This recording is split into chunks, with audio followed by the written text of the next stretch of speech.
everyone, I'm Derek Shakey with the Collector Car Network, and I'm coming to you from the Electrify Expo in Phoenix, part of the Expo's multi-city tour across the United States. And we're surrounded by a variety of electric vehicles, cars, trucks. There's even motorcycles, e-scooters, e-bikes, e-skateboards, you name it. There's even solar power vendors out here. Everything electric, vehicles and otherwise, it is here this weekend at the State Farm Stadium. And right now I am joined by Peter Culin, who is the Vice President and co-founder of the Drive Electric Arizona nonprofit. So before we get into the nitty-gritty of what his organization does and his history with it, Peter, I wanted to just ask you, before you got into the EV space, and you said that's been about 10 years, what was your experience with cars before? Like, what were you into before EVs? So, primarily before EVs. By the way, it's nice to meet you, Derek. It's a pleasure to be here, so thank you. Yeah, well, thank you. But so, I was into kind of semi-performance vehicles. I drove a BMW for a number of years. Just had some experiences, with some SUVs and things, but nothing too crazy. Okay, and so then you said about 10 years ago you got into EVs, and what led to that? Was it a dissatisfaction with ICE cars, or did a buddy of yours get into it and get you into them as well? Well, the first time I drove one was in 2010. It was actually a Nissan Leaf before they were released. It was at a demo event in Tempe, and that was an exciting experience because the driving experience of an EV is totally different from a gas car. And so from our perspective, the performance was better, even on a Leaf, which relatively speaking is not that great a performance vehicle. But one of the other things, we looked at cost of ownership, trying to do better by the environment, a number of different factors, lowering our energy bills and things like that. An electric car was the way to go. Now, what did the Leaf end up being your first EV, or was it something else? It was a Leaf. We actually bought a used one in 2015. That's how we got in. After about 3 years with the Leaf, which we still have today, still have it. I bought a Model 3 in 2018 after waiting 2.5 years on their wait list. That's dedication. And the Model 3 was a much different experience than even the Leaf was. It's much more performance oriented. It was more efficient.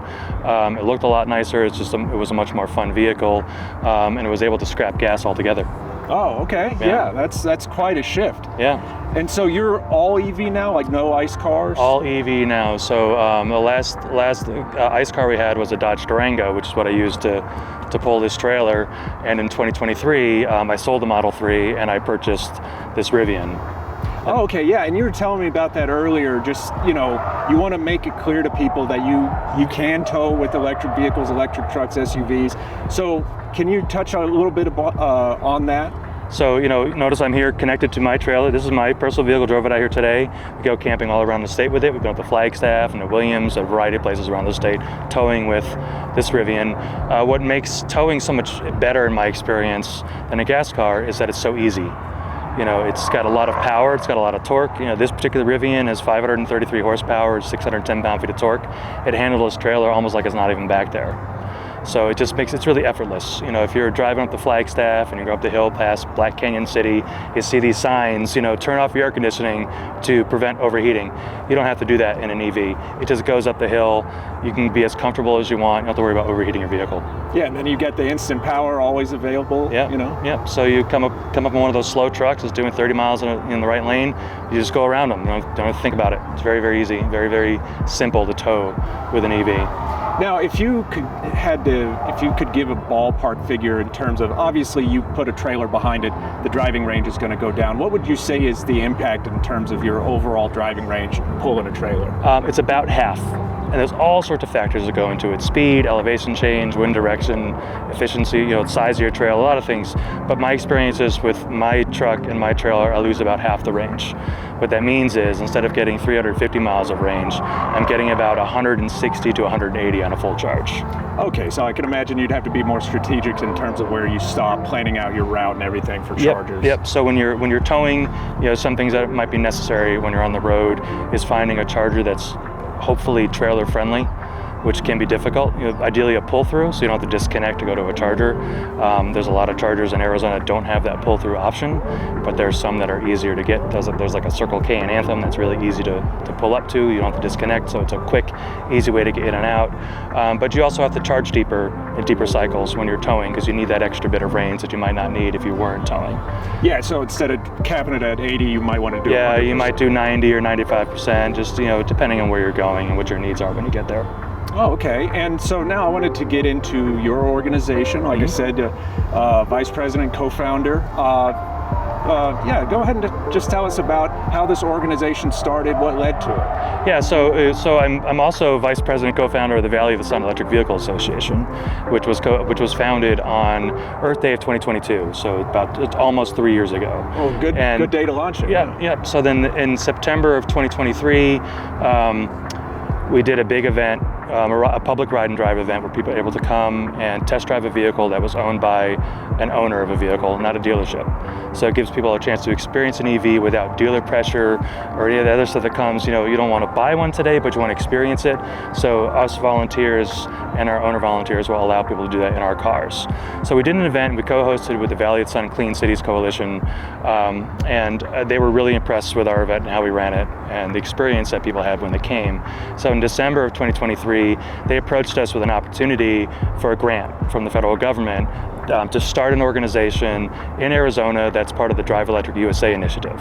And what that meant was we would get funding through the grant to create an organization to bring essentially the work that we were doing as our local chapter here for the EVA statewide. Oh, wonderful. And so, on January 5th of 2024, so just at the beginning of last year, is when we founded Drive Electric Arizona and created this statewide initiative under the Drive Electric USA program. Oh, okay. Yeah. And what is your membership at right now in terms of private owners and all that? So we're completely volunteer based. Nobody is paid, nobody owns, there's no ownership. So we have a board of directors, we have 15 volunteers on our board of directors, and we have over 200 volunteers in our organization that participate in some capacity throughout the year. For example, last year we held 56 events, so more than one a week, and we're all volunteers, and so it'd be quite it's a lot of work, but it's a lot of fun. Oh, okay. Yeah, I can imagine. Yeah. I can imagine. So when you meet people that, I imagine a lot of people that you meet at these events maybe have no experience with electric vehicles. What seems to be the most common thing that they say to you in terms of, what their perception of EVs is as somebody who has no exposure to them? Almost verbatim. First question I almost always get every time is, what's your range? Or how far can you go?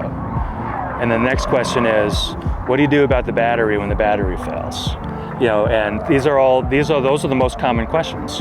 And of course, range, you really just need enough range to get to your next charger, right? So the whole idea of owning an EV and being an EV is a completely different experience from a gas vehicle. In a gas vehicle, you drive it down to about a quarter of an eighth of a tank, and you just find a gas station and you go fill up. With an EV, you could fill up every day.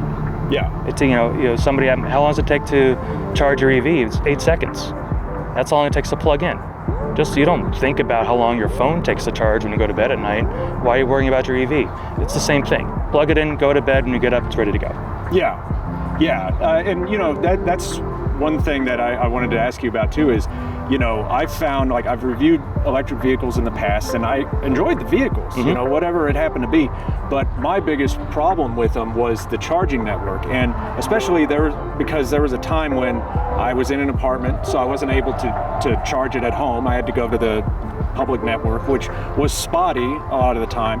And then when I was in a rental house, I obviously couldn't install a charger there. So to me, that was one of the kind of hindrances there. So, in your experience from what you've seen, is there any sort of innovations being made in that direction? Is there any possibility of people in those use cases having an option other than the public charging network? So, the ideal scenario is to have charging at your own house. For an EV owner, that's ideal. For those that don't live in a MUD or an apartment complex and things like that, that can be a challenge. So one of the things that we advocate for as an organization is right to charge. What that means, if you're in a rental property, if you're in a condo or a townhouse, and you have the ability to install an outlet at your own cost, that the homeowner or the landlord should allow you to do that, to give you that option to charge at home. So it's called right to charge. It's one of the things that we advocate for.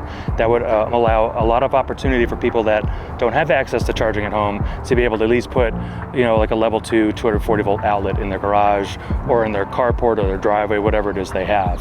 Other things that we're working with different organizations, like Buzzy, for example, is a local organization started here in Arizona. They're working on getting level 2 charging installed at apartment complexes. They have examples like they do, I would call it like an Airbnb for chargers. So you could actually rent somebody's charger, park in their driveway for a 4-hour period and get a charge, and if somebody in your community, so you could walk there. And so they have options so you could actually share your charger with somebody else. Because most of the time your charger's not being used. Yeah. The only time you're using it for most people is the middle of the night, maybe when you're asleep or you're parked, or if you're at work, it's open and empty. Gives an opportunity for the homeowner to make some money off of the energy that they're not using and give it to somebody that doesn't have the option to do it at home themselves. So there are different solutions that are coming out to help ease the transition to EVs for people that don't have home solutions already. Oh, okay. Yeah, that's very interesting. I didn't know that those things were in the works, and I can see why you're going at it about it that way. I think that would be very helpful. In terms of the industry as a whole, from your perspective, what do you think is one of the most major innovations over the past, let's say, 5 years? So I think what we're starting to see now is the introduction of solid-state batteries into EVs. They're getting into test prototype vehicles and things like that. I think that's going to be the real big game changer for EV adoption. What solid-state batteries allow you to do is you have more energy-dense battery module. It charges a lot faster. You can get a lot more range from it. And I think at first it was like, well, I can't go 100 miles with an EV. I need 200 miles. So we give you a 200-mile EV. Well, no, I need 300 miles. No, I can't do 300. I need 500. Well, there's 500-mile EVs. It's never enough. Yeah. Right. So the needle keeps moving and the bar keeps going up as far as range. But the reality is most people don't need that kind of range. I can only drive as far as my bladder allows me to. So I can't drive 900 miles without stopping. Yeah. So you just can't drive that far. There are literal physical limitations to what you can do. But the solid-state battery is going to get you to that point where, do you want to drive more than 12 hours a day? Do you need to? And most people don't, and most people won't. And so, and I would advocate for, if you're really stuck on range and you're worried about road tripping, and you just, what if I go on a road trip and it's hard to find a charger? So get an EV. You'll save $2,500 to $3,000 a year on average in fuel costs. That 1 week a year you need to get that extra range, just rent a car. You're still going to be way ahead. You're not going to be polluting your garage. You can leave it on in your garage if you want, not worry about everybody dying in their sleep. There's a lot of benefits to an EV. It's quiet, it's faster, it's fun, it's efficient, it's cheaper to own. Now, is there, speaking of EVs, is there one down the road that you have your eye on as your next one? Well, my wife's like, that was a lot of money for that car. You're gonna have to keep until it dies.